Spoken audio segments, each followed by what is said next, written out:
नमस्कार दोस्तों आज की वीडियो में आपसे क्राइम और इम्प्रिजनमेंट इसके बारे में चर्चा करूंगा।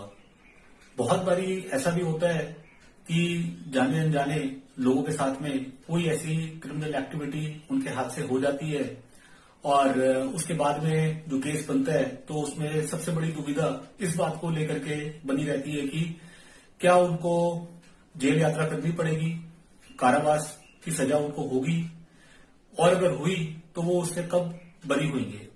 इस बात को मैं आज लाइफ एग्जाम्पल के जरिए आपको इन दो विशेष लोगों की कुंडलियों से समझाऊंगा।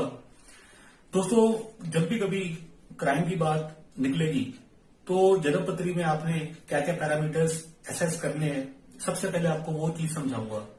बहुत लोग क्या है कि टेंडेंसीज उनके अंदर होती हैं क्रिमिनल एक्टिविटीज की तरफ, जो उनको प्रेरित करती है, खींच के लेकर के जाती हैं। जन्म कुंडली में ये चीज आपको चंद्रमा की पोजीशन से साफ पता लग जाएगा कि मन के ऊपर में कैसे विचार की छाप ज्यादा पड़ रही है, टेंडेंसीज किस तरफ उसको खींच रही है। उसके बाद में जो आपने भाव देखने हैं वो हैं second house, fourth house, sixth house, eighth house and 12th house. इन सब के जो प्लैनेट्स हैं, यहाँ पे बैठे हुए प्लैनेट्स, यहाँ के जो लॉर्ड्स हैं, उनका किन किन प्लैनेट्स के साथ में एसोसिएशन है, उसको क्लोजली मॉनिटर करना बहुत जरूरी है। छठा भाव कुंडली का हमेशा झगड़े का होता है, मुकदमे का होता है। आठवां भाव कोई ना कोई आपको किसी एक्टिविटी में इम्प्लीकेट करने का होता है। 12वां भाव जो है वो आपका जेल का कारावास का होता है।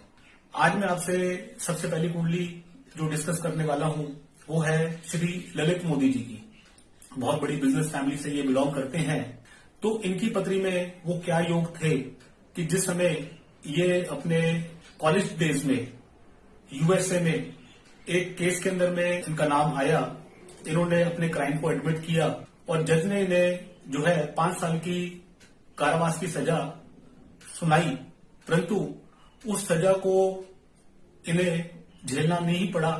इस वजह से क्योंकि जज ने लीनियंसी के तौर पे इनको सोशल सर्विस, पब्लिक सर्विस की सजा दे दी, जिसमें क्या है कि आपको कम्युनिटी सर्विस करनी पड़ती है। तो कम्युनिटी सर्विस के चलते इनको कारावास जाना नहीं पड़ा। क्राइम इनसे हुआ लेकिन वो जो सजा थी वो इनको इम्प्रिजनमेंट उसने नहीं करवाया। उसके बाद में हिंदुस्तान भी वापस आ गए और काफी अपने लंबे बिजनेस इनिंग्स भी इन्होंने अपनी खेली और आईपीएल के दौरान जो उसके आखिरी वर्ष थे इनके बीसीसीआई के कार्यकाल के, आईपीएल के, सन 2010 ऑनवर्ड्स दोबारा इनकी लाइफ के अंदर में कई सारे फॉरेन एक्सचेंज के और अलग अलग किस्म के जो केसेस इनके बन गए, तो इनकी लिटिगेशंस शुरू हो गई, मुकदमेबाजी। उसके बाद में ही ये तुरंत इंग्लैंड अपना चले गए थे और वहीं से अपने ये मुकदमे लड़ रहे हैं। इनको अभी तक कोई कारावास झेलना नहीं पड़ा। आज तक ये एक बार भी, एक दिन के लिए भी ना ये अरेस्ट हुए ना ये जेल गए।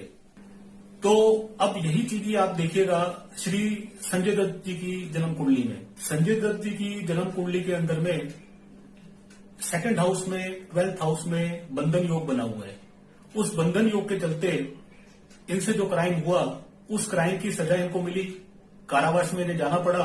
और आप ये सारी चीज देखिएगा कि जब भी लाइफ में आपके इन ग्रहों की दशा चल रही है जो इन भावों से जुड़े हुए हैं, छठा भाव, 8वां भाव, 12वां भाव, उस समय में कोई ना कोई ऐसी ऑकवर्ड सिचुएशन में आप लोग लाइफ में फंस जाते हैं।